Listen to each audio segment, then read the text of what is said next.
Folks, Black Star Network is here. Hold no punches. I'm real revolutionary right now. Support this man, Black Media. He makes sure that our stories are told.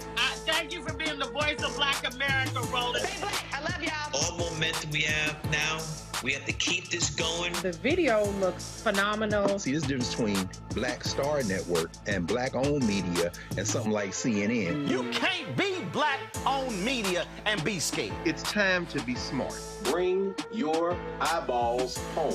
You dig?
Today is Friday, April 26, 2024. Coming up on Roland Martin Unfiltered, streaming live on the Black Star Network. I'm here in Miami, where I will later be moderating a conversation with Fulton County DA Fonnie Willis at the NAPCO conference. On today's show, Crystal Mason continues to be terrorized by Republican DA in Tarrant County. They are appealing the Texas Court of Appeals decision, getting rid of her case. We'll be chatting with her and her attorney. This is just an insane story. We'll be chatting with her attorney on tonight's show. Also, a black Ohio man dies in police custody after telling the cops that he could not breathe. There's body cam video we have for you.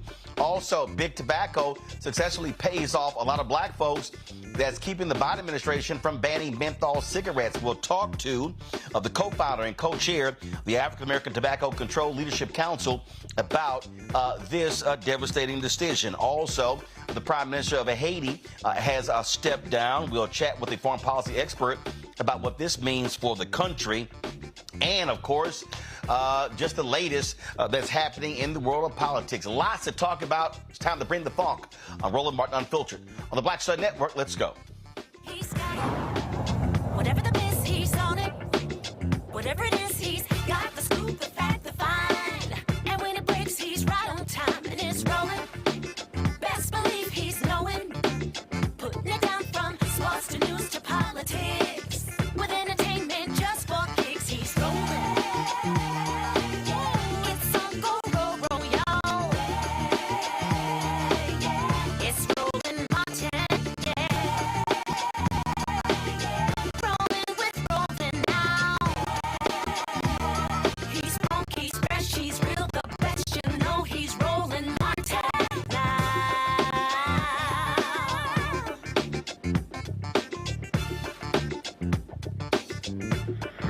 Martin.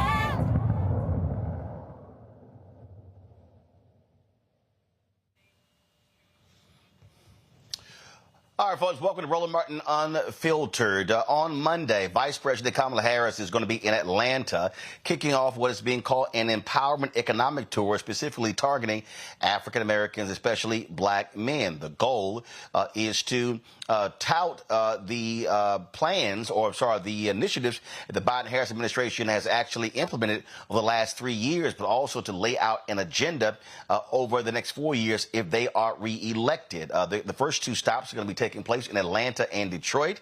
On Monday, they're going to be on stage with the co-host of Earn Your Leisure. This, of course, is one of the issues that you see taking place, how they're using the vice president traveling around the country, speaking to the issues. She's a lot more active, obviously, than President Joe Biden is. And so this, of course, is a significant issue because by starting in Atlanta, they're focusing on what's happening there, of course, economically for African Americans, historically Detroit, and then they're going to be adding other cities to this tour over the next few months. Let's go to my panel. I want to talk about this here. Joining us on the show today, Michael Imhotep, host African History Network show, coming to us out of Detroit. Also, on today's panel, we're joined by Kelly Bethea, communication strategist out of D.C., Matt Manning, civil rights attorney out of Corpus Christi. Glad to have all three of you here. And so we're going to be joined by Kelly shortly. I'm going to start with you, Michael. Detroit is one of the cities Vice President is going to be going to. And these are the type of conversations they've got to have because they have done things. But the reality is they have been horrible when it comes to messaging what those issues are. But one of the things they also want to do with this tour is also let people know how they can tap into the resources to access available money. Again, we're in campaign season, and this is them trying to address the economic issues that are important to African Americans.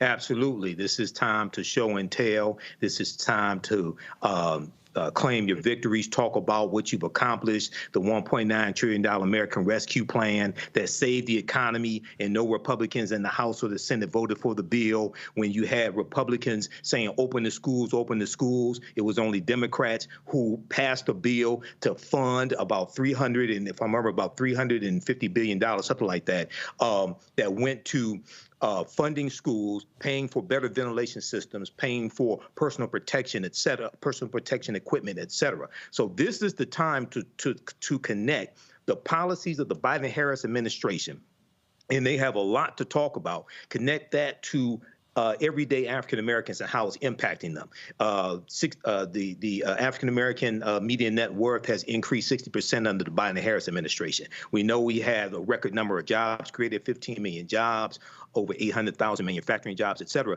But also another important thing to connect is connecting people to the resources, connecting people to the available money. The reason why all this exists is because 16.9 million African Americans, along with other Americans, voted for Biden-Harris, especially here in Detroit.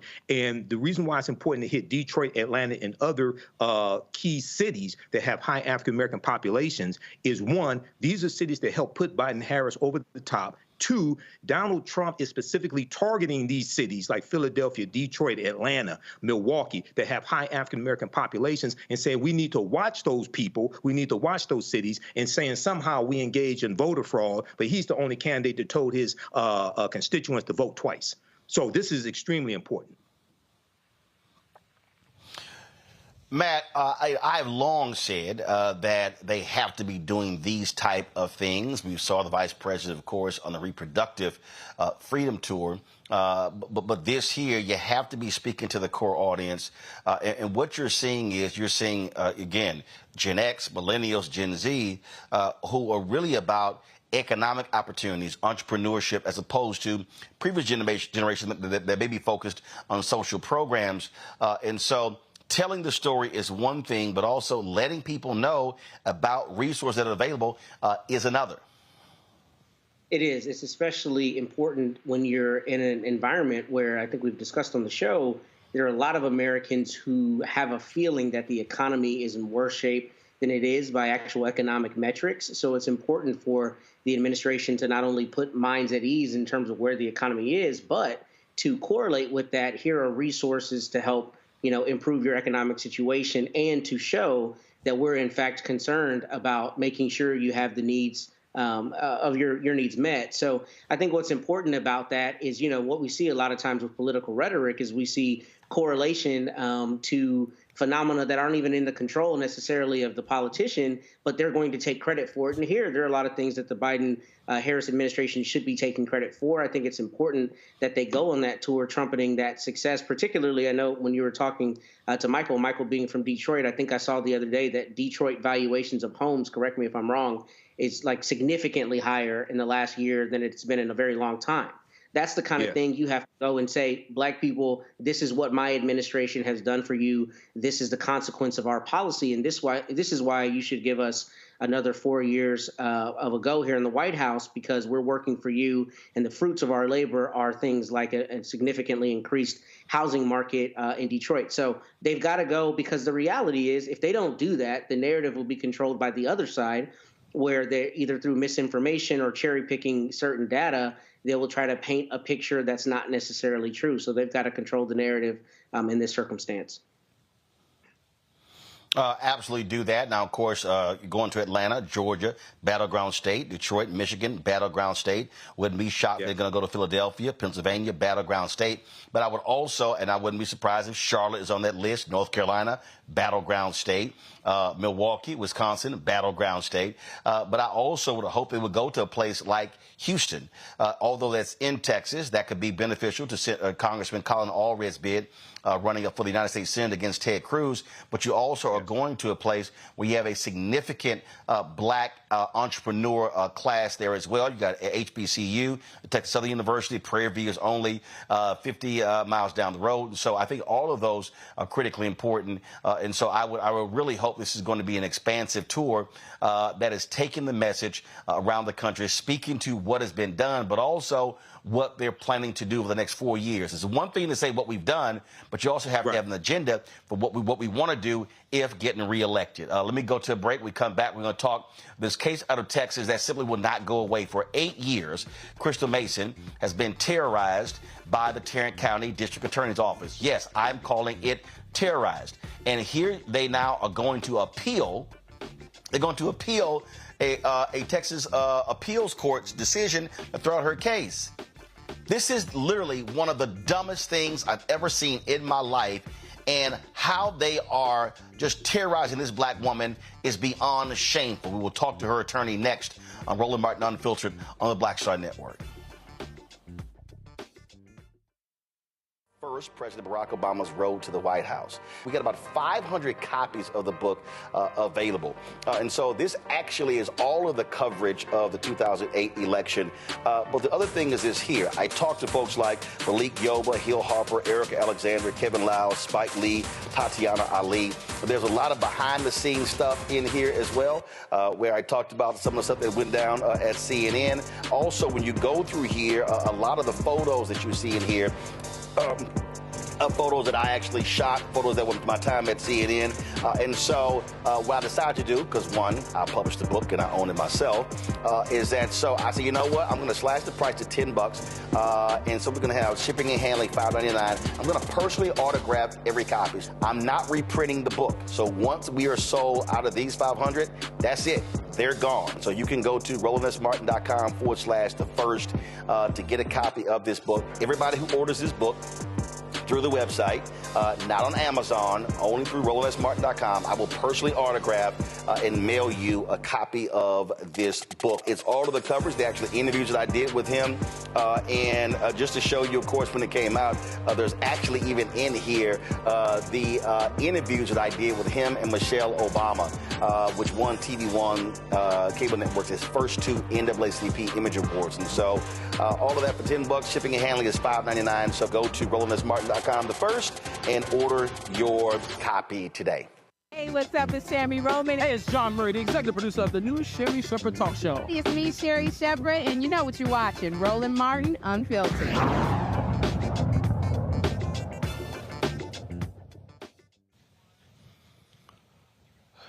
When we say a Republican Party, they don't like Black people, this is a perfect example of that. This Tarrant County District Attorney's Office they have announced that they're going to be appealing last month's ruling by the Texas Appeals Court that overturned the Crystal Mason's 2018 conviction for illegal voting. Now, Crystal Mason was on federal probation for a felony conviction in 2016 when she voted in an election with a provisional ballot. Now, she says she didn't know she could not vote. This actually went to court. The folks with the probation folks said in testimony that she didn't know. She was not told. She was convicted anyway. 2 years later of voter fraud and sentenced to 5 years behind bars because state law only allows felons to vote if they have fully finished their sentence, including any parole or supervision requirements. Now, keep in mind, she had to go back to federal prison for violating the terms of her probation, and then they tacked on 2 more years of supervised release. So although she has not gone to state prison, she did have to go back to federal prison because she was indicted. On March 28th, the Texas Second Court of Appeals overturned Mason's conviction because she didn't have, quote, actual knowledge, unquote, that she couldn't vote while on federal supervised release in a tax fraud case. Now, I want to read for you the statement because this is important before I go to her attorney. And it shows you how sadistic and shameful these folks are in Tarrant County, Texas. This is the statement that they released. And when I read this for you, you're probably going to say, you got to be kidding me. This is a quote from this statement. The trial court's guilty verdict should be affirmed. Voting is a cornerstone of our democracy. This office will protect the ballot box from fraudsters who think our laws don't apply to them. Crystal Mason, a 4-time felon, was convicted of illegal voting on March 28, 2018, in a bench trial in the 432nd Judicial District Court. She was convicted based on testimony from the election judge and poll clerk that she read the provisional voter affidavit, affirmed that she provided accurate information, signed the affidavit, and testified that the affidavit language was clearly understandable to mean that a convicted felon, such as herself, was ineligible to vote. On March 28, 2024, the Second Court of Appeals reversed her conviction and published an opinion stating that there was evidence showing Mason may not have known she was ineligible to vote on the day she voted. The Second Court of Appeals failed to give proper deference to the trial court's guilty verdict and reweighted the evidence in favor of Mason. The Second Court of Appeals misapplied the sufficiency standard of review by not viewing the evidence in the light, y'all gonna love this here, by not viewing the evidence in the light most favorable to the trial court's verdict, in contravention to binding precedent for the Texas Court of Criminal Appeals. The Second Court of Appeals publication of its opinion creates the very real risk that future sufficiency cases will likewise be wrongly analyzed and decided. This office requests that the Texas Court of Criminal Appeals grant review in this case, reverse the Second Court of Appeals decision, and affirm the trial court's guilty verdict. That's from the Tarrant County DA's office. Kim Cole, Crystal Mason's attorney, joins us right now. Kim, hate to have the fact that we're talking to you again about this case. This has been going on for 8 years. And for people who don't understand, she filed a provisional ballot. The ballot was not even counted. So it wasn't like it actually was included. That's one. They also lie in this statement, Kim, by saying that, oh, she knew this, she knew that. And then they also lie by saying that once there was evidence showing Mason may not have known she was ineligible. This is according to the court. So they're trying to say that they're wrong. There was testimony. Wasn't there actual testimony by a probation officer who said no one told her she couldn't vote? Correct? That is absolutely correct, Roland. And it wasn't just the probation officer. He was a supervisory probation officer. He was over all the probation officers. And he testified on the stand, and this was their witness. This was not Crystal's witness. This was their witness that they called to the stand. And they asked him point blank, didn't you tell her that she was not eligible to vote? And he said, no, I did not. They conveniently leave out the fact that, they point out that she filled out a provisional ballot, filled out her, correct information. Yes, she did. Filling out a provisional ballot is not illegal. And then they go on, who if she didn't think she was eligible to vote, or she knew she wasn't eligible to vote, who would put their right name on there, the accurate information? Who would sign the ballot if they knew they weren't eligible? She didn't know. And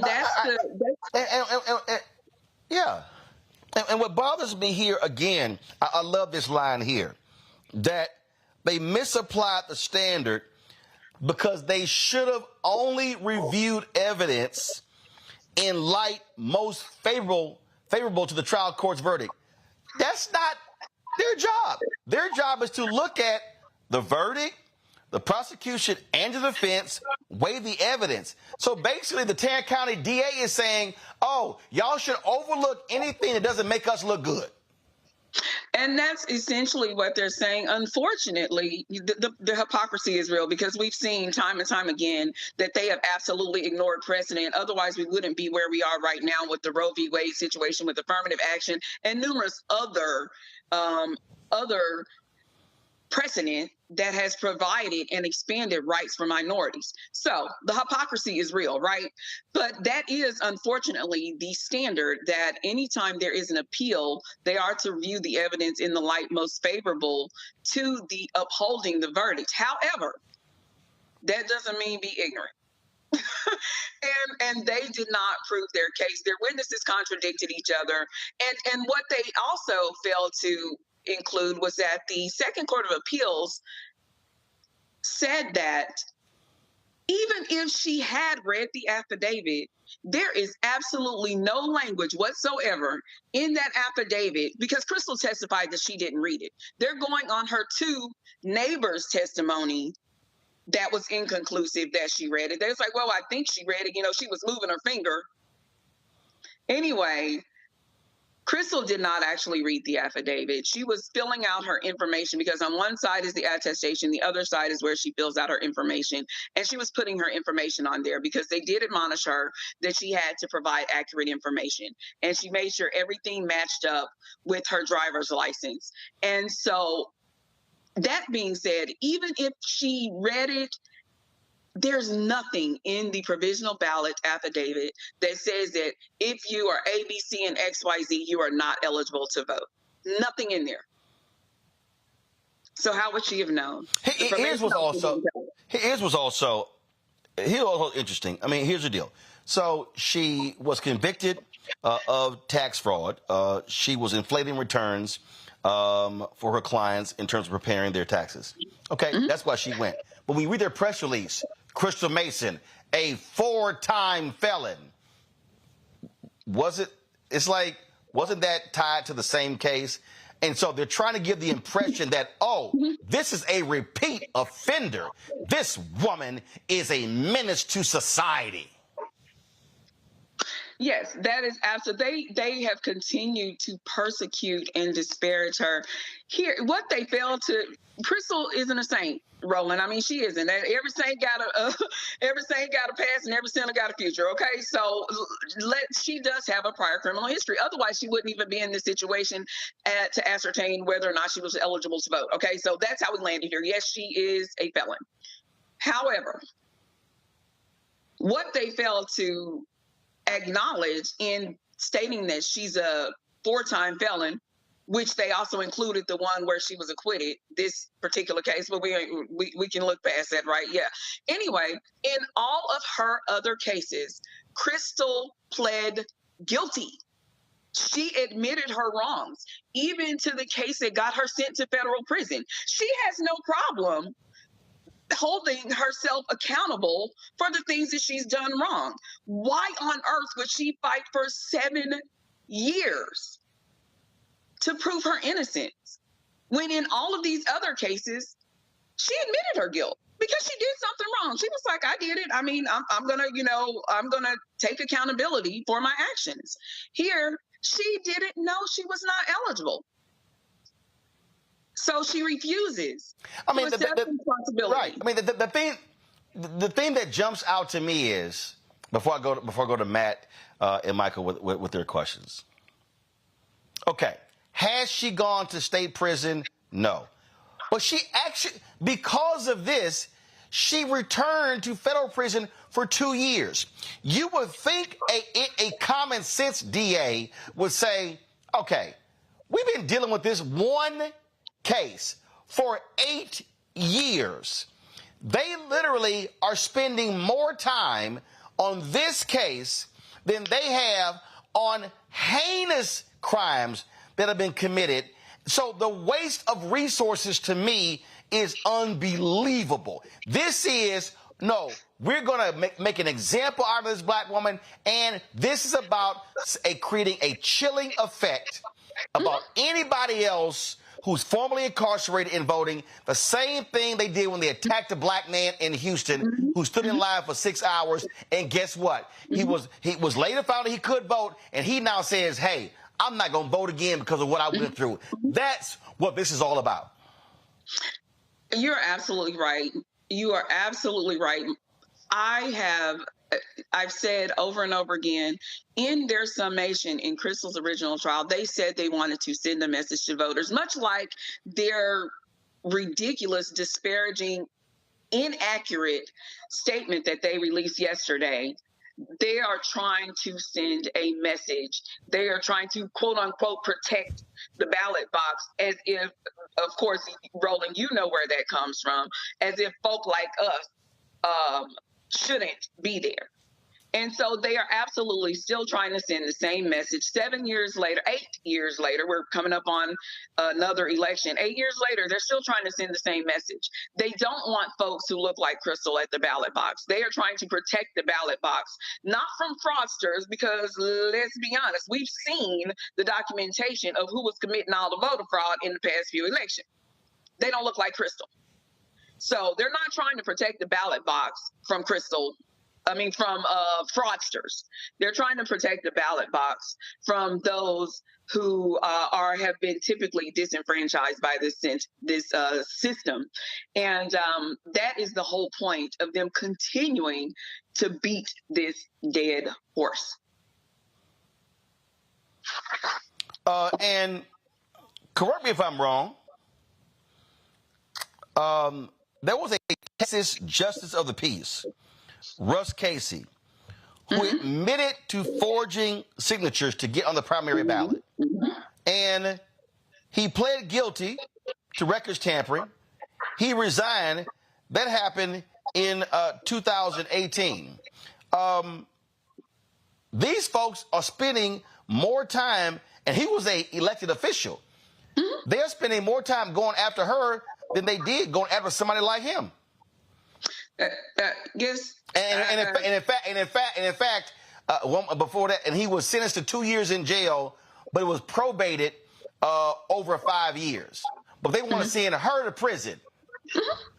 They absolutely want to send her to prison because they want people who look like her. They want to protect the ballot box from folks who look like her and you and me, and want to send, and Mr. Rogers down there in Houston. They want people that look like us to fear that they may suffer the same fate. Look at what all they're doing. Look at all of the taxpayer money they're spending to put an innocent woman in prison.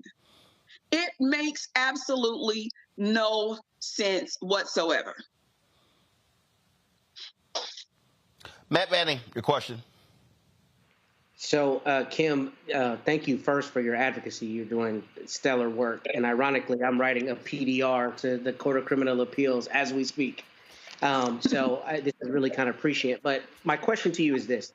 First, have you ever seen an appeal like this? Because my understanding is the Court of Criminal Appeals sent it down saying y'all used the wrong construction of the statute. And the opinion that came out of the Second Court of Appeals was determining the sufficiency of the evidence. So as far as I see this, this is purely political. And to that end, is there any mechanism that y'all have to dismiss a frivolous appeal like you would like a Rule 91A dismissal on the civil side or any dismissal like that? Because I think it's frankly unethical to appeal it following the Court of Criminal Appeals opinion in this case, but I haven't seen the mechanism whereby you could get it thrown out, just on its face, because I don't know how to get there at all. From my understanding, there isn't one. We will have an opportunity to file a response to their request for discretionary review. So we're still, obviously, I'm not her only attorney, and we're still evaluating whether or not we will respond, because to be quite honest, it's trash. I don't know if you read it. It's trash. And, we're debating whether or not we actually even, want to even give it the credence to draft a response. But I believe ultimately we will, because we should say something, because this does not deserve the court's review. And hopefully the Texas Court of Criminal Appeals will not take it up. But no, I don't believe there's any mechanism like on the civil side where we can just get this out of here, please. This doesn't even require one moment of your time. I mean, I think this is sanctionable, arguably sanctionable conduct, because it's so rare that you have the top court, and Roland, for all the viewers, the Court of Criminal Appeals in Texas is like our criminal Supreme Court. Mm-hmm. So this is basically the criminal Supreme Court saying, y'all got it wrong below, look at it again, them acquitting following that instruction, and then this Tarrant County DA still trying to press the issue because he doesn't want to lose in the court of public opinion. But the court has already said what it is. So, I mean, to me, it's sanctionable because I don't think there's an ethical basis on which to advance this appeal. Anyway, my thoughts. Well, I certainly hope the court actually does smack them down because this continuation of this case, it's 8 years. She voted in 2016. I'm sorry, you don't spend 8 years on a case like this. Michael? All right, Attorney Cole, thanks for coming back on, giving us an update. First and foremost, how is Crystal doing with this new news? Number one. Number two, is there anything possibly the Department of Justice can do, the Civil Rights Division, anything like that in regards to suing Texas, what have you? So first of all, Crystal is understandably distraught. She thought finally that this nightmare was over, because it is clear that she has been targeted. They haven't put this much. I always talk about the affluenza team, the case that made national attention. This young man committed several crimes, stole a vehicle, stole alcohol, killed 4 people. And they did not advocate him going to prison. Crystal filled out a form. That's it. She filled out a form with accurate information. She didn't lie on the form. And they want to send her to prison. This is absolutely ridiculous. I would agree that the continued prosecution should be sanctionable, because there is no basis for it. Absolutely no basis for it. So Crystal is not well. She's very upset. She really took particular issue with the DA's attempt to disparage her in their last statement. Their language was vile and to me, very unprofessional. So she really took issue with that. To, paint her as a 4-time felon, no, this conviction was thrown out. So Right. you can say, so she isn't a 4-time felon, but they just really took, called her fraudster. They really took some low blows, and so she's not happy, and she was looking forward to moving forward with her future without this hanging over her head. She has had to worry for the last 7 years. At any moment, this case could have turned the opposite direction, and she would have been looking at 5 years in jail and prison. And so she finally thought that was over. Your second question, and I apologize, I forgot what your second Department of point was. Justice, Civil Rights Division. Yeah. Is there any role that they can play in this? I think there's a role that they should play. There are some issues going on in Tarrant County that definitely would, and in fact, there's some other issues going on in Tarrant County, may not be known to you, but those of us locally know. I actually am drafting a DOJ complaint, not in regards to Crystal's case, but in some other infringements of rights there in Tarrant County. So the DOJ should definitely step in and actually make a move in Crystal's case too. If typically they don't get involved in pending cases, but they definitely should look at Tarrant County's prosecution, period. Not just in Crystal's case, but in their criminal prosecution, period. Because I guarantee you, Crystal's case is the tip of the iceberg as far as this malicious prosecution goes. Wow. All right. Thank you. It is just, again, it is shameful. To me, it is utterly ridiculous. And again, they are terrorizing this woman. That's what they're doing. Their behavior is an abomination. And I really believe that civil rights groups and others should be showing up at the Tarrant County Commissioners meeting, condemning the DA, demanding the commissioners do an audit of their department, to waste resources, to waste taxpayer resources. Going after this one woman for 8 years is nuts. And I really do hope that folks in Tarrant County and Fort Worth are loudly protesting this district attorney, calling him out and demanding he answer to this, because this just makes no sense whatsoever. I agree, Roland. I agree. And we have been, so many organizations and individuals have reached out in support of Crystal, and we are planning, they are planning some type of actual action and protest of them continuing to pursue Crystal, not just in the interest of justice, but also in the interest of fiscal responsibility. They're spending taxpayer dollars on a political narrative. And that's not how the taxpayers want their dollars spent. I would think if there are funds allocated toward fighting crime, they would really prefer that they pursue people who have actually committed crimes. Absolutely. Attorney Kim Cole, we certainly appreciate it. Thanks a lot. Thank you, Roland. All right, folks, I got to go to a break. We come back more on today's show. Lots to talk about, lots to cover. Support us in what we do, folks. Be sure to join the Bring the Funk fan club. Your dollars make it possible for us to be able to do what we do, this show and the others on the Black Star Network. Our goal is to get 20,000 of our fans contributing on average $50 each. That's $4.19 a month, 13 cents a day. If you want to join the Bring the Funk fan club, send your check and money order to P.O. Box 57196, Washington, D.C., 20037-0196. Cash App, $RM Unfiltered, PayPal, R Martin Unfiltered, Venmo's RM Unfiltered, Zelle, Roland at RolandSMartin.com, Roland at RolandMartinUnfiltered.com. Be sure to download the Black Star Network app, Apple phone, Apple TV, Android TV, Roku, Amazon Fire TV, Xbox One, Samsung Smart TV. We'll be right back. Fanbase is pioneering a new era of social media for the creator economy. This next generation social media app with over 600,000 users is raising $17 million, and now is your chance to invest. For details on how to invest, visit startengine.com/fanbase or scan the QR code. Another way we're giving you the freedom to be you without limits. Now streaming on the Black Star Network.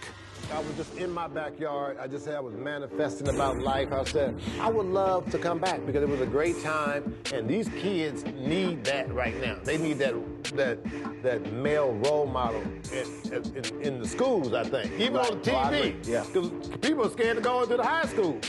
You know, the high school, you know what I mean? I would love to bring it back, and I think we can bring it back. You know, what do you think? I think we'll ask the people. We'll ask your people. We'll do a poll. Y'all want to hang a Mr. Cooper? Yeah, I say let's go. We all look good. You know, Holly looked good. You know, Raven looked the same. Marquise, Don Lewis. It'd be funny to have the bullshit you see out there on TV now. God damn. What the fuck? What happened to TV? Damn. It's some... I'm like, oh my God.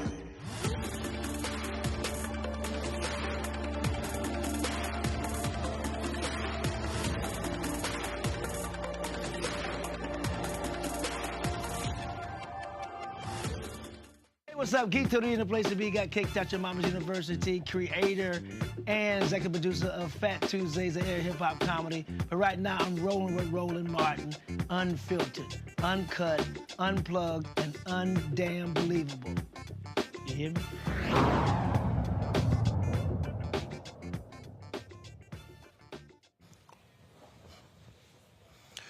Well, the tobacco lobby spent a lot of money,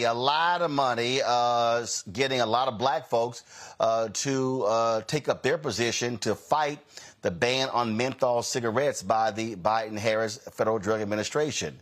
Well, it looks like that was money well spent. Today, the Biden-Harris administration announced that they are not going to be banning menthol cigarettes. This was the recommendation of the FDA.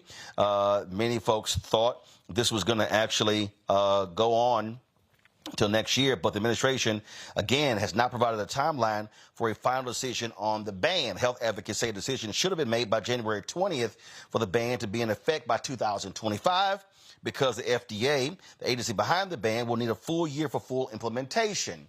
Again, it was a very orchestrated campaign by Big Tobacco to get African Americans to oppose this.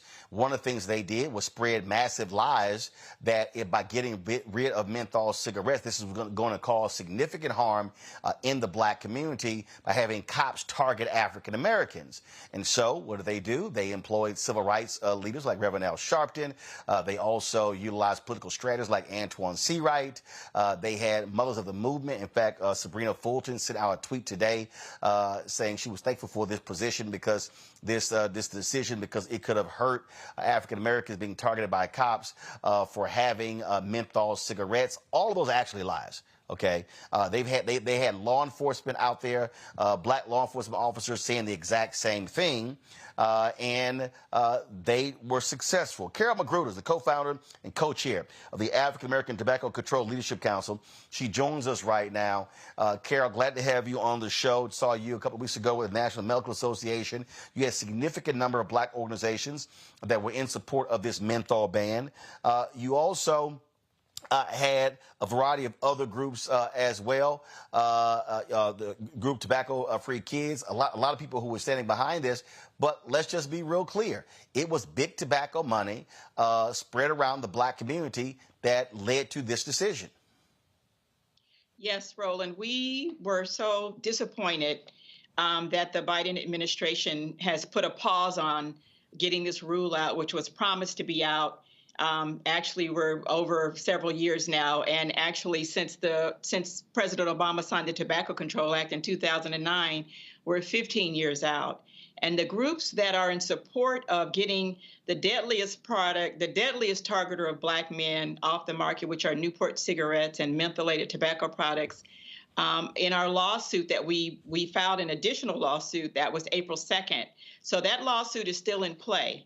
And this will not be the first time that black people have had to throw themselves at the mercy of the court to be protected when our own government will not stand up and do the right thing and protect us. So our co-plaintiffs in the lawsuit are ASH, Action on Smoking and Health, the National Medical Association, our nation's African American doctors, and the American Medical Association has rejoined our lawsuit just today, as a matter of fact. So it's a sad case, a sad day when our nation's doctors have to sue the federal government to compel them to do what should be a public health decision and not a political decision.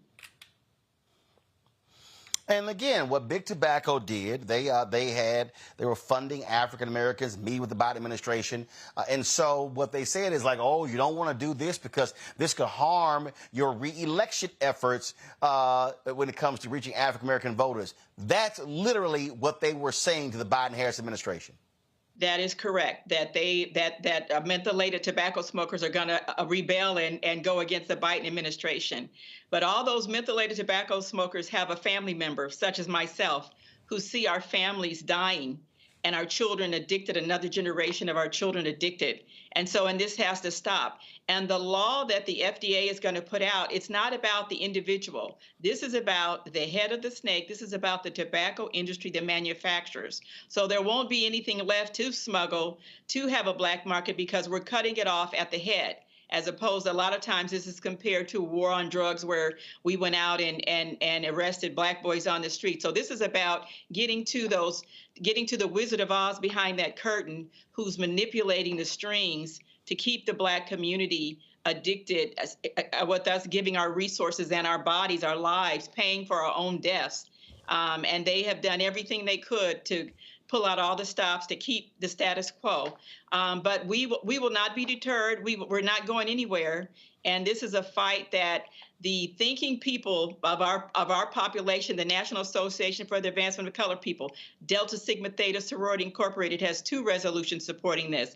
The National Council of Negro Women, and all those groups represent our voters. And those groups represent people who really take a measured, considered discussion and debate about this issue, which is very complex, and it scares people. And so we ask people like Reverend Al Sharpton, Ben Chavis, help us fight against the industry. They owe us actually reparations for the harm that's been caused our community. And that's the next phase of this fight, is putting a number, a price tag on the reparations that black people, black smokers who are victims of the tobacco industry, of how we can turn our people into survivors of what has been done, of this racist, pernicious targeting for decades.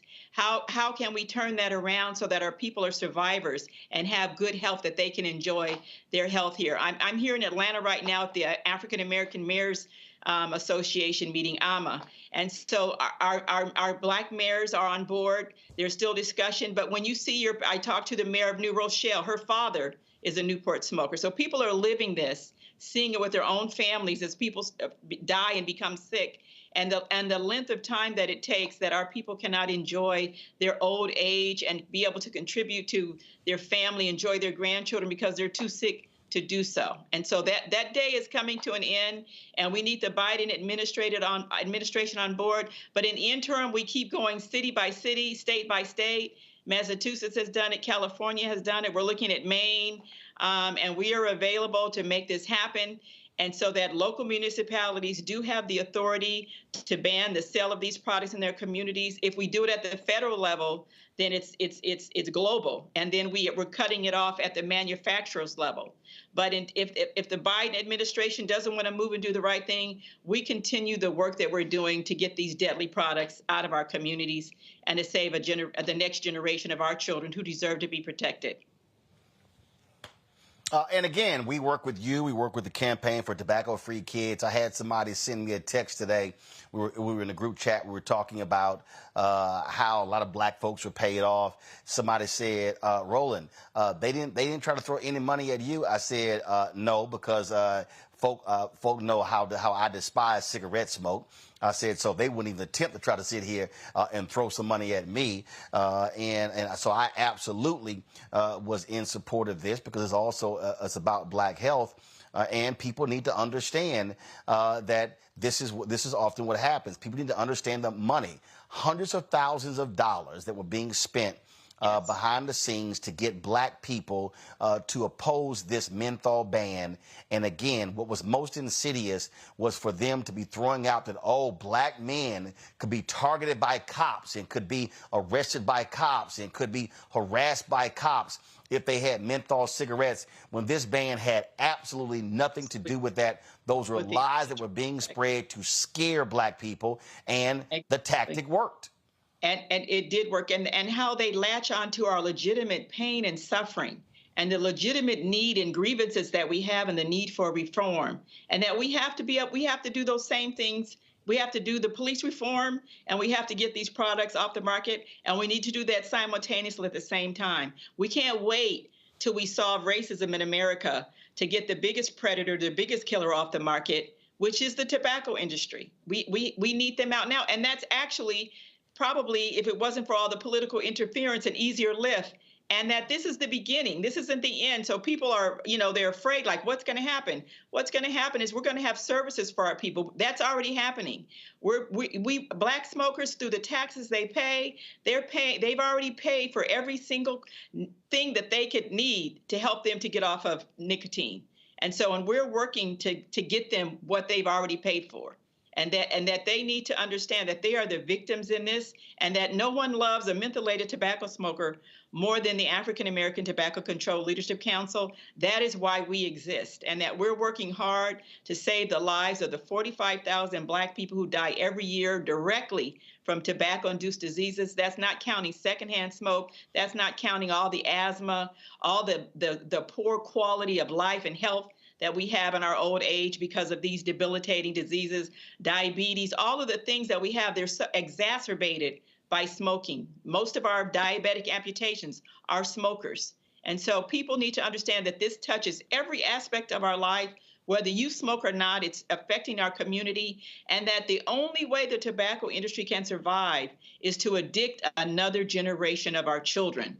And so if you're an addicted smoker, do the right thing, stand up and protect our next generation of our children. This is what's at stake here.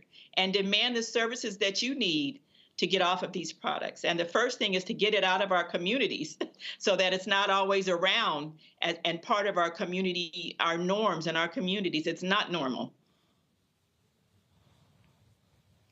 Matt.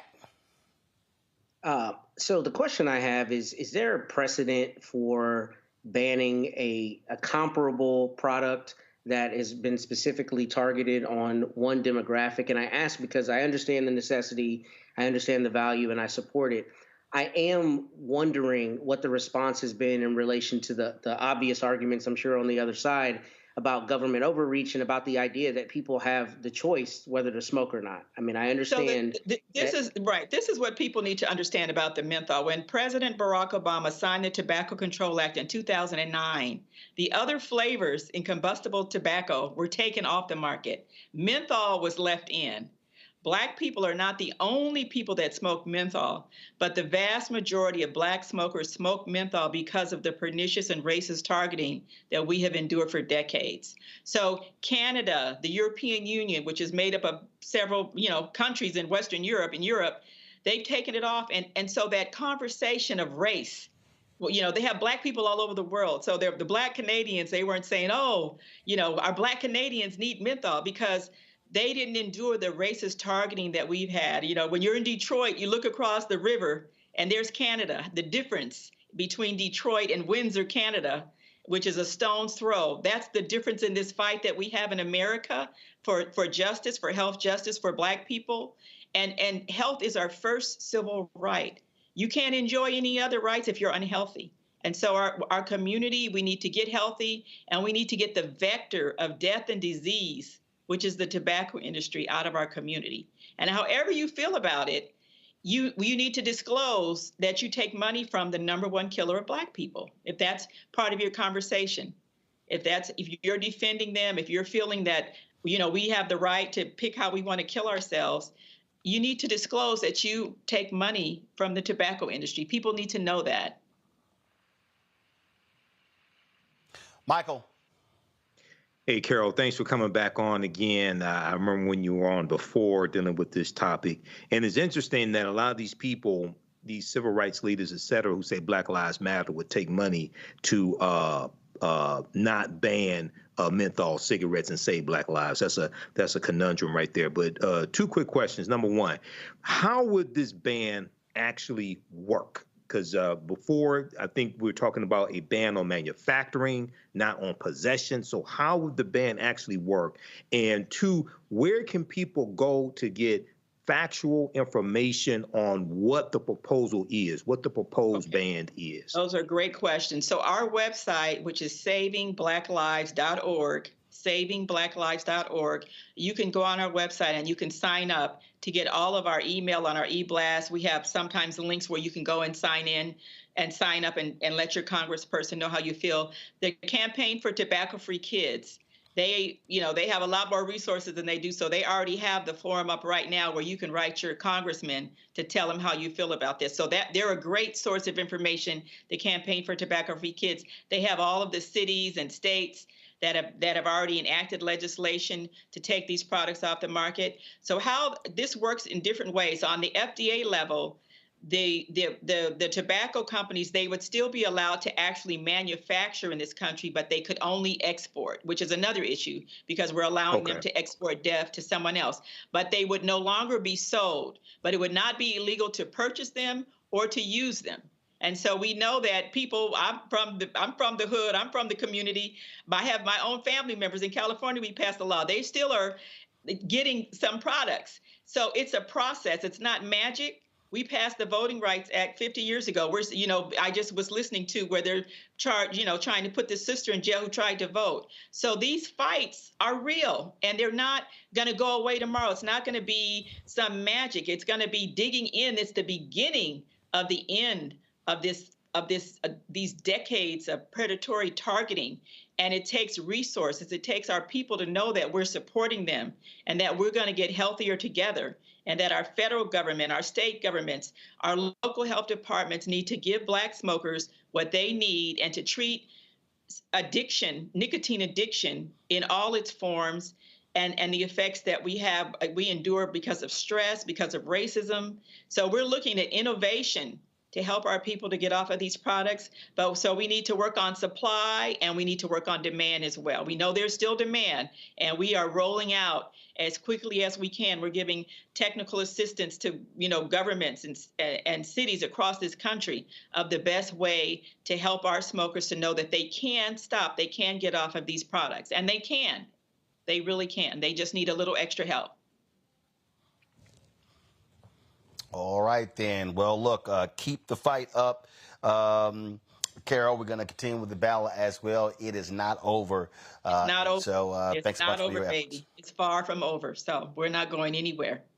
And stay tuned for the lawsuit. All right, we appreciate it. It's possible that the courts will intervene and they will handle this. And so that's our next line of defense is what the courts are going to say.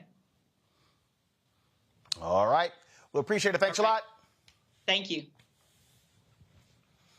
Prime Minister of Haiti resigns. Will that lead to stability in the country? We'll tackle that next right here on Roland Martin Unfiltered on the Black Star Network.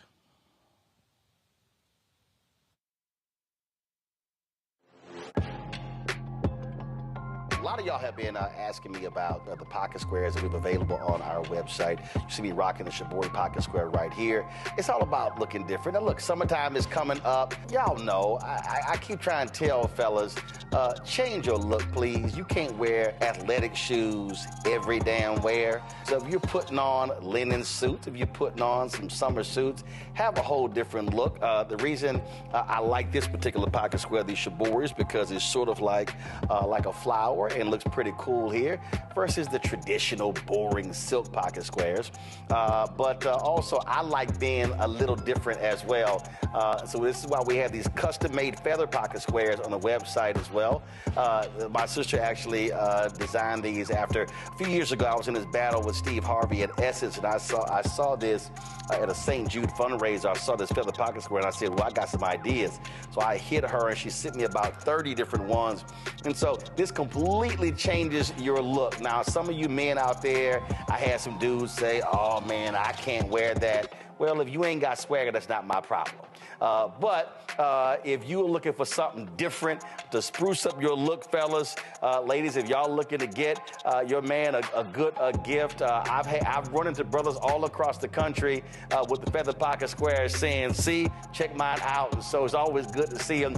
And so this is what you do. Go to RolandSMartin.com/pocket squares. You can order Shibori pocket squares or the custom-made pocket squares. Now, for the Shiboris, we're out of a lot of the different colors, and I think we're down to about 200 or 300. So you want to get your order in as soon as you can, because here's what happened. I got these several years ago, and the Japanese company signed a deal with another company, and I bought them before they signed that deal, and so I can't get access to any more from the company in Japan that makes them. And so get yours now. So come summertime, when I see y'all at Essence, y'all could be looking fly with the Shibori pocket square or the custom-made pocket square. Again, RolandSMartin.com/pocket squares.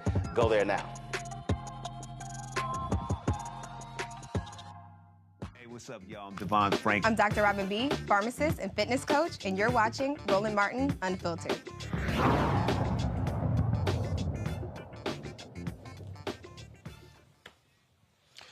Now that Haiti's Presidential Transition Council is in place, the Prime Minister, Ariel Henry, has resigned. The 9-person council, comprised of 7 voting members and 2 observers representative of Haitian political parties and civic society groups, was inaugurated at Port-au-Prince's National Palace on Thursday. They will spend the next several months trying to create stability in the Caribbean country that violent gangs have overrun since the 2021 assassination of Haitian President Jovenel Moise. Johanna LeBlanc, partner at the Adomi Advisory Group, has served as a foreign policy advisor to the Haitian government and recently served as a senior staffer in Capitol Hill. She joins us now to discuss what happens next. Johanna, glad to have you here. So, look, at the end of the day, they've got to get a hold of security. You cannot have these gangs controlling the country, but that also means having some sense of stability. Who can actually lead this country to a sense of normalcy? Thank you, Roland. It's always a pleasure to join you. So now that the Presidential Council has been installed, the next step will be to appoint a prime minister, and then the prime minister will create a cabinet of ministers. And the whole purpose is to, one, ensure the smooth transition of the Kenyan-led mission into the country, to help address the insecurity crisis in the country, and 2, to also organize free, fair, transparent, and inclusive elections in the country that is scheduled to happen in November of 2025. But there are a lot of concerns. The people on the ground are concerned about the Kenyan-led mission coming into the country, and rightfully so, because previous interventions in the country have failed greatly, in particular when the United States occupied Haiti for over 20 years. And then you had the UN mission that came into the country, brought cholera, which led to the killing of countless Haitians and left many Haitians sick. So rightfully so, they're skeptical. But what I think, though, with the Kenyan-led mission is that President Ruto has demonstrated himself to be a Pan-Africanist. I think it's a great opportunity to have another Black nation supporting another Black nation and finding stability. But there will certainly be challenges, and I think President Ruto is up for the challenge. Yeah, a lot of challenges, but also you have all of these conflicting parties, and it's like, how will folks be satisfied if you can put leadership in place that will act from a presidential level, a prime minister level, from a government level to get things going? Because it just seems like, Haiti is in a constant state of drama and instability and insecurity. Yeah, since 1986, the country has dealt with severe instability. You are absolutely correct. And the country is on its knees. Haiti, something that I think that's important for the viewers to understand is The role of Haiti in the liberation movement.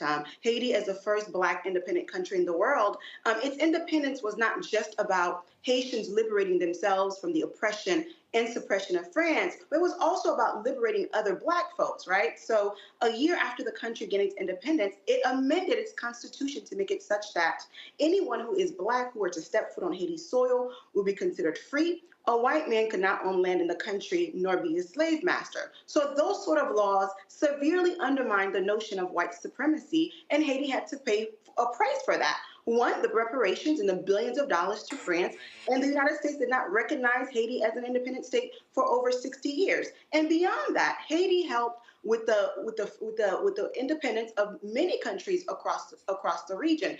So now Haiti has helped its friends, its neighbors.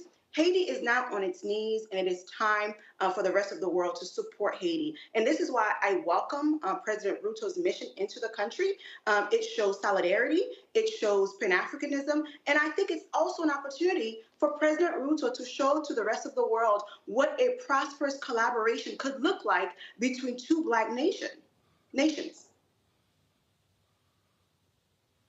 Question from the panel. Michael, you first. All right, thanks for coming on and giving us an update on Haiti. I had two quick questions. One is, can you explain the purpose of the gangs ousting Ariel Henry, number one, Prime Minister Ariel Henry, and we know they released about 4,000 gang members prisoners from prison as well, number one. And number two, understanding the history of the U.S. involvement in Haiti and destabilizing Haiti, stealing $500,000 worth of gold in 1914, the Marines, and then ruling Haiti for 19 years. Is there a role that the U.S. should play in stabilizing Haiti, or should the U.S. just stay out of it altogether? Sure. I think your question is two prongs, right? The first one is about the gangs. First and foremost, the gangs that we are seeing in Haiti, they're not driven by an ideology. They're not driven by a belief system. They are driven primarily because of the lack of economic opportunities that exist on the island. And secondly, they exist because they are being financed by political elites, by some members of the oligarchs, and so on. And many of the guns that they use to terrorize people in the country actually come from South Florida. So when people ship cars and cargoes to the Republic of Haiti, they sneak guns into them, and because there's not proper inspections, they end up in the hands of bad actors in Haiti, then distributed to the gangs. So what you saw recently is that in terms of the oust of Prime Minister Ariel Henry, is that the gangs formed a coalition and said, let's work together. Let's get rid of Prime Minister Ariel Henry. And they successfully did that. Something that many people in the country, many sectors in the country, members of Congress had been calling for Prime Minister Ariel Henry to resign, and he didn't do so, right? So it took the gangs to play a significant role in the ousting of Prime Minister Ariel Henry. Now, your second question about the role of the United States government. One, yes, I think it is a great idea that a Kenyan-led mission is coming into the country to help address the insecurity crisis. But Kenya is going to leave at some point. Then what's going to happen? Right. So while Kenya is in the country, we have to help to strengthen the security institutions that currently exist. One, the Haitian National Police, severely underfunded, severely lack the equipment and recent technology to fight these gangs. They need to be further strengthened. Two, the United States has invoked the Leahy Act, which makes it unlawful for the use of U.S. funding for the purpose of the Haitian military. No state should be without a military. That's just unacceptable. And the military is to fight external threats as well as internal threats. So right now, as we speak in Haiti, as we speak today, although Haiti has a military, it does not receive any sort of support from the United States government. So I think the U.S. should support the Haitian state and strengthen its security infrastructure so that when Kenya leaves, Haiti can fight and fend for itself. All right, thank you. Matt? I'm really glad Michael asked that question, because that was going to be the genesis of my question about the United States and our responsibility, if we have one, in being involved in stability. And I guess kind of the nexus of that question, or the corollary to that question, is this: is there a potential for Haiti to have an international law claim to say essentially the United States has passed legislation preventing support of the Haitian military, but we go around the world as the world police and give money to other institutions and states all the time, right? I mean, we're funding a lot in Ukraine. So is there any basis for an international law claim against the United States or other nations for expressly disallowing support to the Haitian military? Well, first and foremost, the Haitian military was initially disbanded in 1986 due to gross human rights violations.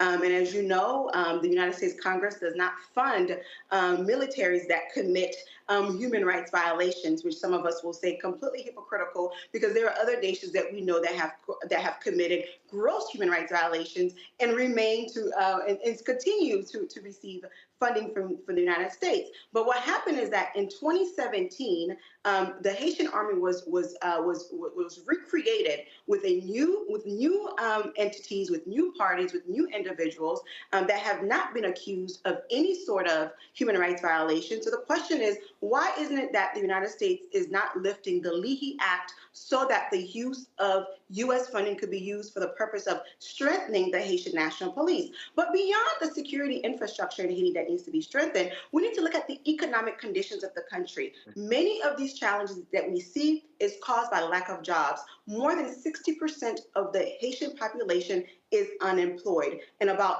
80% of Port-au-Prince is controlled by gangs. So what needs to happen is that, in addition to humanitarian assistance, in addition to security assistance, the U.S. government must also, Congress in particular, must pass an economic package to revitalize the country's economy and help with the creation of jobs and the creation of various infrastructures such as roads and buildings and ports and so forth. Thank you. All right, then. Johanna, we really appreciate it. Thanks a bunch. Look forward to hopefully some good news out of Haiti coming soon. Thanks a lot. All right, folks, when we come back, we're going to talk about this case out of Ohio, bodycam released of an African-American who was killed there. We'll give you the details on that. That's next on Roland Martin Unfiltered on the Black Star Network. Don't forget, support us in what we do. Join the Bring the Fuck fan club. Send your check and money order to P.O. Box 57196, Washington, D.C., 20037-0196. Cash App is $RM Unfiltered. PayPal, R Martin Unfiltered. Venmo is RM Unfiltered. Zelle, Roland@RolandSMartin.com. Roland@RolandMartinUnfiltered.com. Also, be sure to get the Black Star Network app, Apple phone, Android phone, Apple TV, Android TV, Roku, Amazon Fire TV, Xbox One, Samsung Smart TV. Back in a moment. Fanbase is pioneering a new era of social media for the creator economy. This next generation social media app with over 600,000 users is raising $17 million, and now is your chance to invest. For details on how to invest, visit startengine.com/fanbase or scan the QR code. Another way we're giving you the freedom to be you without limits. On the next Get Wealthy with me, Deborah Owens, America's Wealth Coach, have you ever had that $1 million idea and wondered how you could make it a reality? On the next Get Wealthy, you're going to meet Liska Askalise, the inventress, someone who made her own idea a reality and now is showing others how they can do it too. Positive, focusing in on the thing that you want to do, writing it down, and not speaking to naysayers or anybody about your product until you've taken some steps to at least execute. Liska Askalise on the next Get Wealthy, right here, only on Black Star Network.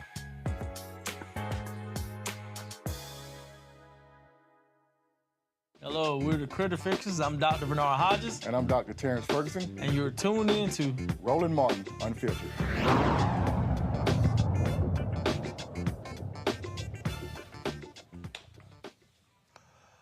The body cam video of a handcuffed black man in Ohio has been released. On April 18th. 53-year-old Frank Tyson was involved in an accident. Police found him in a Canton social club near the crash. The struggle began when the officers tried to grab Tyson, who said repeatedly, "They're trying to kill me," and called the sheriff. As he was taken to the floor, the cops restrained Tyson, with one placing a knee on his back, prompting Tyson to scream that he could not breathe. Officers told Tyson he was fine and he needed to calm down. The cops were joking with bystanders and leafing through Tyson's wallet before they checked on him. When an officer commanded Tyson to stand up, he did not move. It was then they rolled him over and realized he was not breathing. The body cam video is over 30 minutes long. What we're about to show you is an edited version done by a local affiliate. There are some audio drops in this version, so here we go. Guy who did this, he's in the VFW. He ran in there. He ran in where? Right now, yeah, and his car's right there. All right.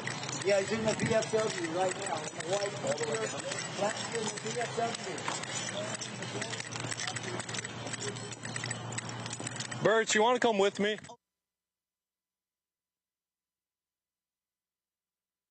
Please get him out of here now. I ain't even down. No, get No, we're going outside. We're going outside. No, you ain't killing me. You ain't killing me tonight. You ain't killing me. No, you guys are killing me. They're on here. They're trying to kill me. They're trying to kill me. They're trying to kill me. They're trying to kill me. They're trying to kill me. Why are you trying to kill me? They're trying to kill me. They're trying to kill me. You're killing the sheriff's department. Call the sheriff's department. They're trying to kill me. They're trying to kill me. They're trying to kill me. Call the sheriff. Call the sheriff. Call the sheriff. Call the sheriff. Call the sheriff. Call the sheriff. Call the sheriff. Call the sheriff. Call the sheriff. You're gonna kill me. Call the sheriff. Call the sheriff. Call the sheriff. Call the sheriff. Call the sheriff. Call the sheriff. Call the sheriff. They're gonna kill me. They're gonna kill me. They're gonna kill me. You're gonna get sprayed. I don't get close, sheriff. You're gonna get sprayed. Don't spray. Call the sheriff. Don't spray him. Call the sheriff. They're gonna kill me. Call the sheriff. Call the sheriff. I got him. Here it goes. Got him. You want that one? Say when. You're good. Good. Knees over hand.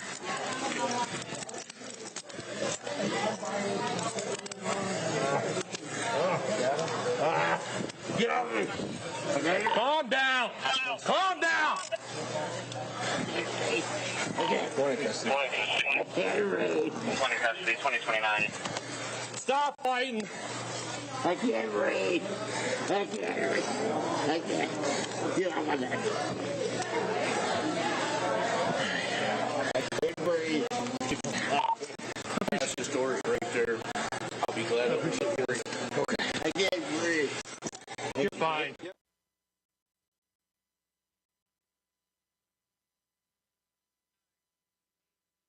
I thought he was here to pick up the to-go order. I've always wanted to be in a bar fight. I don't know if this counts. Hey, chalk it up. Yeah, chalk it up, man. Matt, what I'm confused by is the man says, "I can't breathe." The cop goes, "Oh, you're fine." But then you don't go back and check on him. You're joking, things along those lines.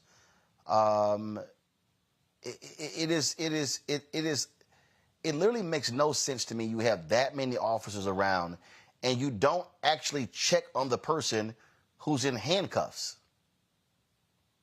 Absolutely, especially in the wake of George Floyd and some of the other cases that we've had. I mean, I would think any self-respecting police officer would be going above and beyond, especially when somebody particularly says that they can't breathe. I think they'd go above and beyond to ensure that the person is, safe, that they're in good health, and that they're not in any kind of medical peril. So here, I think that you have a big issue with that. I will tell you, the rest of this contact, I think, is going to be difficult in this case in particular, because I think what they're going to say immediately is that there was resistance, and that doesn't mean that the force that they used was justified. But this is going to be, I think, a difficult case because of the inception of the contact as between the police officers and this gentleman. But once he's on the ground, once he's subdued, the fact that they're not rendering medical care, I think is going to be a problem, particularly because we've recently seen cases where paramedics have been convicted, right, of not providing medical care timely. So I'd be interested in seeing if the criminal authorities have looked at this case for a criminal element on that in that regard. To that particular point, Michael, that again, the arrest is one thing. The lack of care and compassion after he is handcuffed is another. Yeah, it is. And looking at that video, yes, he was resisting arrest. Yes, it took force to arrest him. It appears he may have been intoxicated as well. But once you arrest him, the suspect in your custody, you're responsible for their well-being. Okay, whether they're guilty or not, you're responsible for that.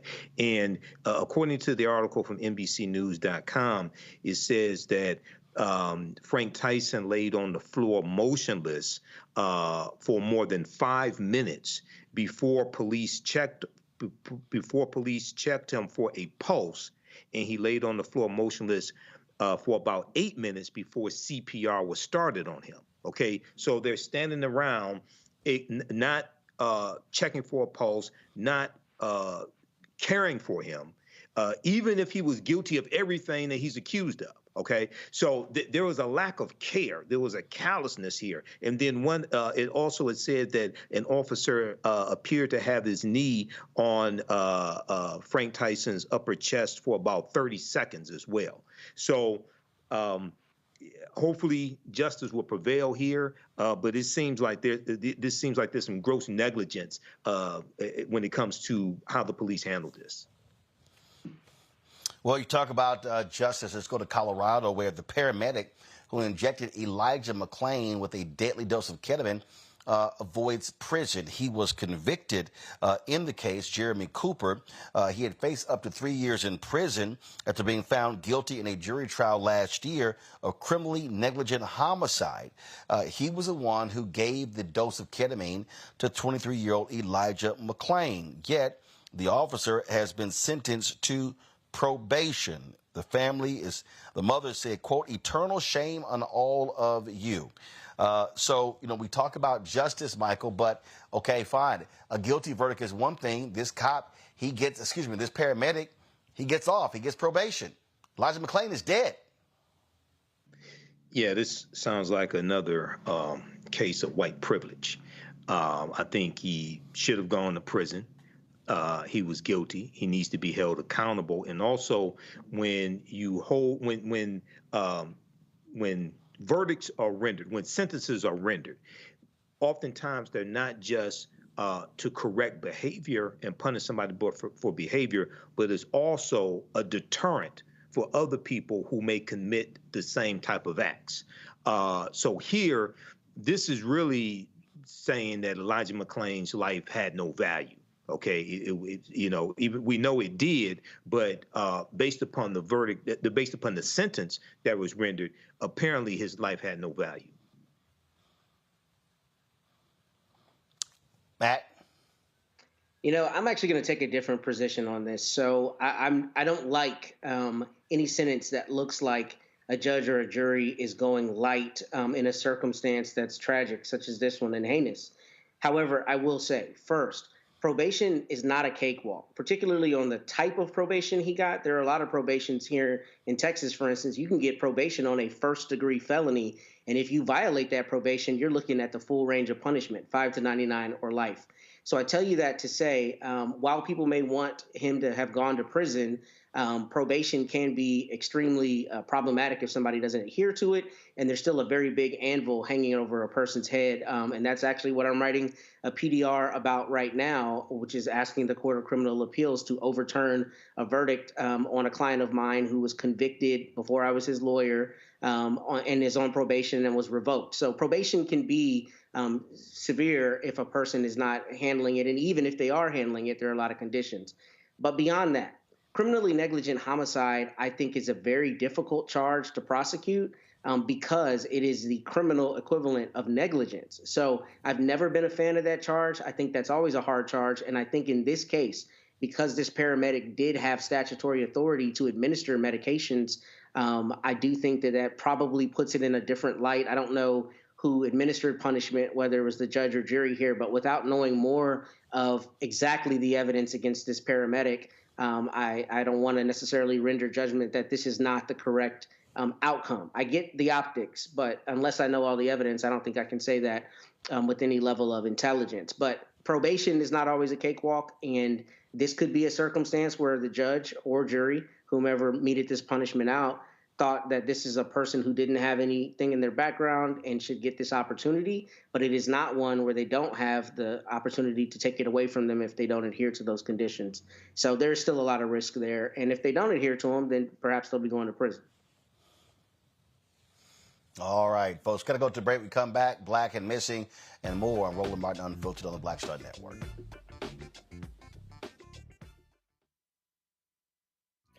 Next on A Balanced Life, we're talking everything from prayer to exercise to positive affirmations and everything that's needed to keep you strong and along your way. That's on a next A Balanced Life with me, Dr. Jackie, on Black Star Network.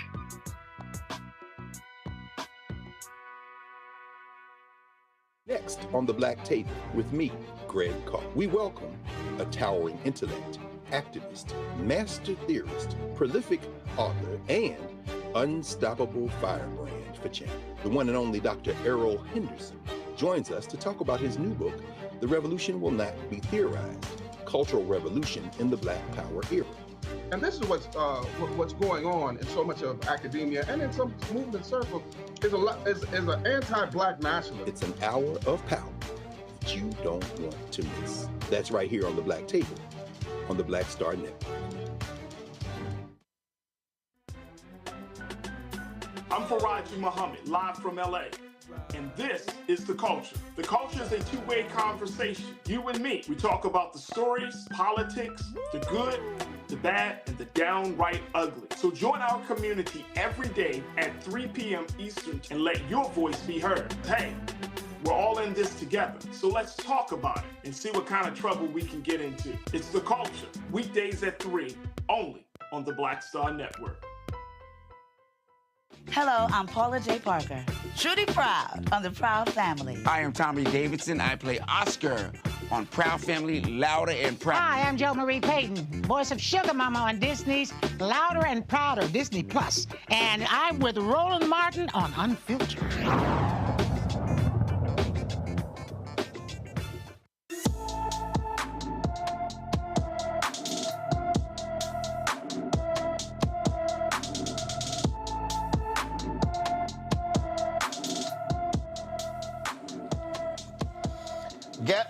Gabrielle Troy has been missing from Stone Mountain, Georgia since February 26th. The 14-year-old is 5 feet 4 inches tall, weighs 130 pounds, with black hair and brown eyes. Anyone with information about Gabrielle Troy should call the DeKalb County Police Department at 404-294-2911, 404-294-2911. Wild story out of Baltimore for a Maryland high school athletic director has been charged with faking an audio recording of the principal making derogatory remarks about students and racially derogatory remarks about students and staff. Pikesville High School AD, 31-year-old Dejon Darian, was arrested for disrupting school activities after Baltimore County Police said he created the falsified audio recording of Eric Eisworth in January.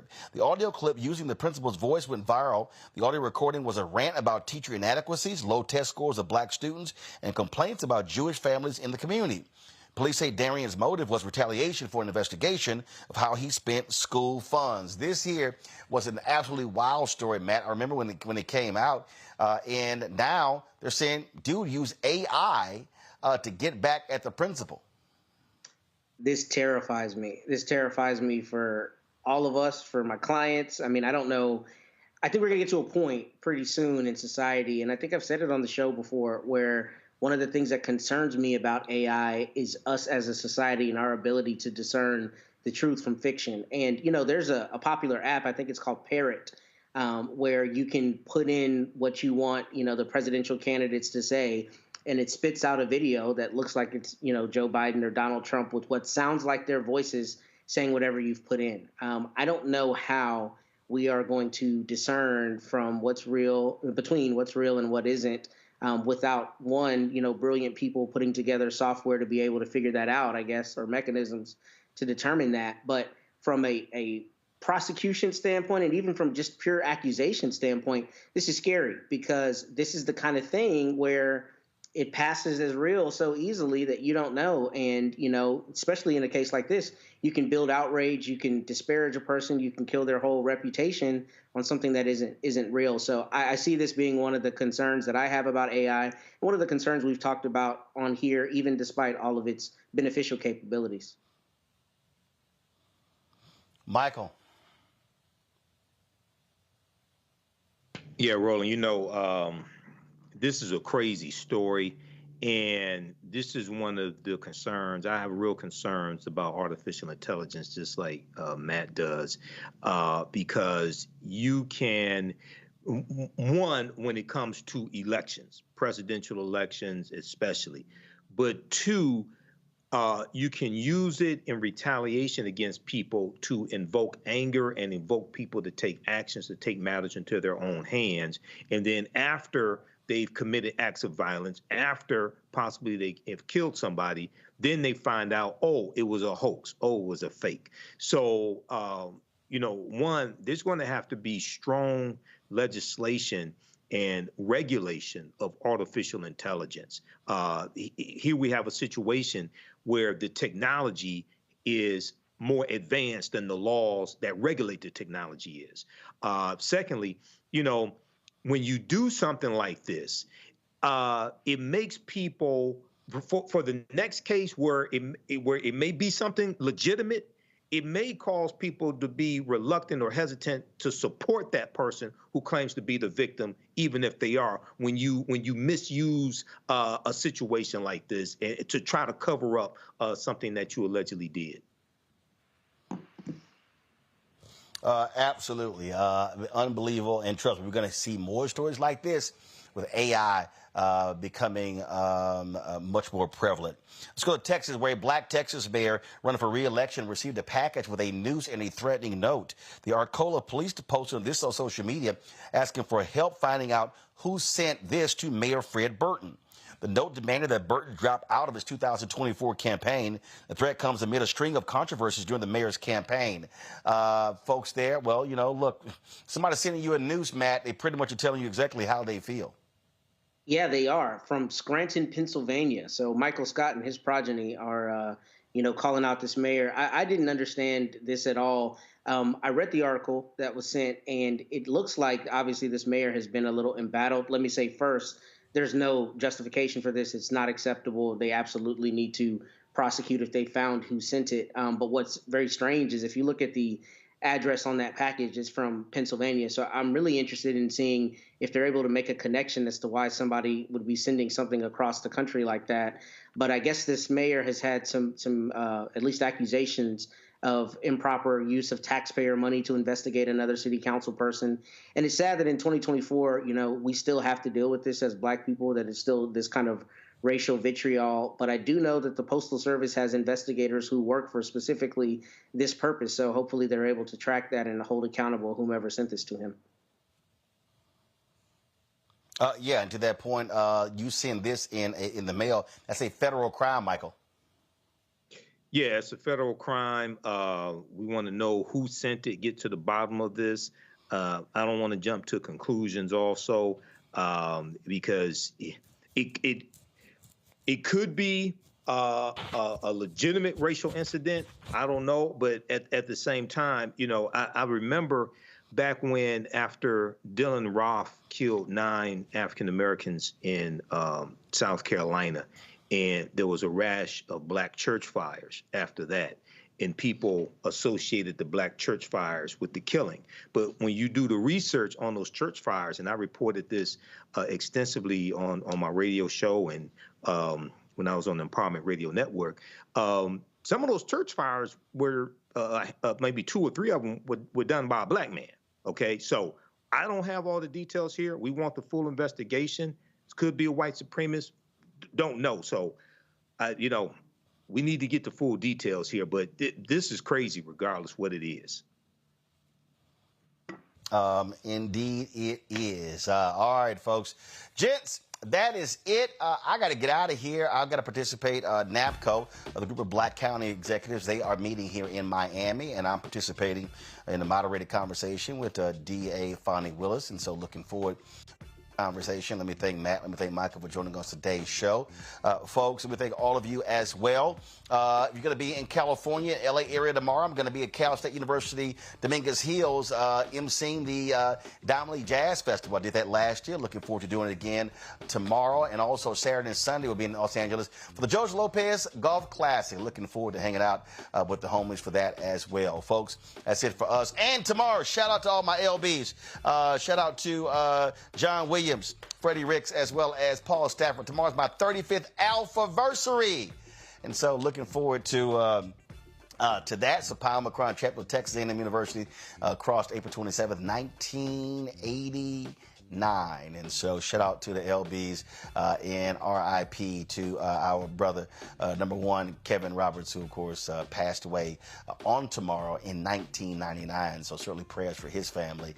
He's in the Omega chapter. Folks, I appreciate all of you. Don't forget, support us in what we do. We're doing great work here at Roland Martin Unfiltered on the Black Star Network.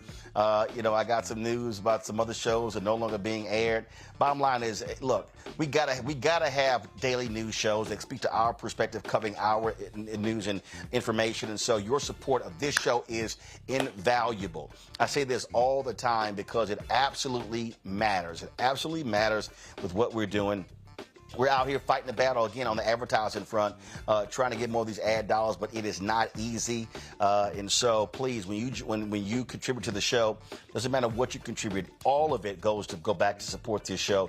Every dollar is crucially important. And again, the goal is to get 20,000 of our fans contributing on average $50 each.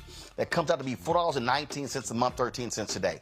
If I had charged folks, let's say $6.99 to subscribe for the year, it would cost a hell of a lot of money, but we wanted more people to have access to our information because it is important. And so when you give, you are making that possible. And so please send your check and money order to P.O. Box 57196, Washington, D.C., 20037-0196. Cash App, $RM Unfiltered. PayPal, R Martin Unfiltered.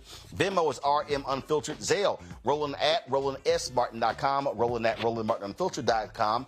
Download the Black Star Network app, Apple phone, Android phone, Apple TV, Android TV, Roku, Amazon Fire TV, Xbox One, Samsung Smart TV. Support us, of course, by getting my book, White Fear, How the Browning of America is Making White Folks Lose Their Mind, available at bookstores nationwide. You can get the audio version on Audible. I certainly read that. Also, got a fire sale going. I got 500 copies left of my book, The First, President Barack Obama's Road to the White House, as originally reported by Roland S. Martin. Of course, I'm going to be personally autographing every book. I see a bunch of y'all orders coming in, and so please get yours. Once we're gone, that's it. I'm not. You can't find this book on Amazon. Can't find it anywhere else. I won't be printing any more copies. So once it is gone, that is it. And so you want to go to RolandSMartin.com/the first, RolandSMartin.com/the first. And if y'all trying to get ready for summer, you're looking for some snazzy pocket squares, get our Shibori pocket squares, get our customized feather pocket squares by going to RolandSMartin.com/pocket squares. Trying to get the brothers looking all cool. And so y'all definitely want to get that as well. All right, folks, that's it. I'll see y'all next week.